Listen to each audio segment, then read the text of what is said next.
Somehow, with Delaney directing our small procession, we made it into my house. Tantalized by the scent of scandal, Alicia tried to linger, but he set her firmly in her carriage and waved the driver on his way. When the carriage moved, I spotted Jackson, the nosy butler from across the street, taking in all the activity with raised brows and a pinched expression. Lovely. Now we were presenting a spectacle for my neighbors. I took the little baggage by the arm and preceded Delaney into the house.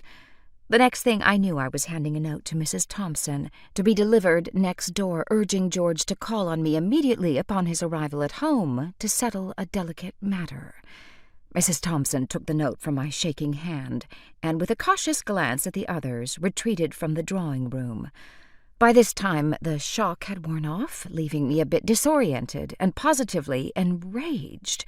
How dare she claim to be married to George, my George? What manner of game was she playing?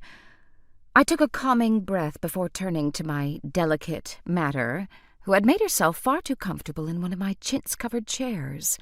She presented a sensual and exotic sight.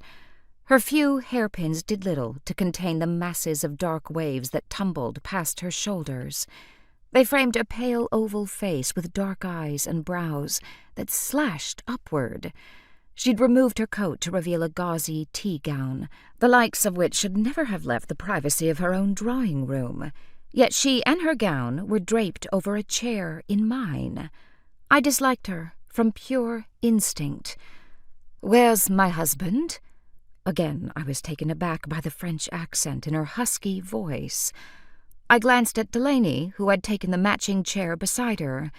His head tipped down, he made a show of reviewing his notes, giving me a view of only his wiry salt-and-pepper hair and his rumpled brown suit.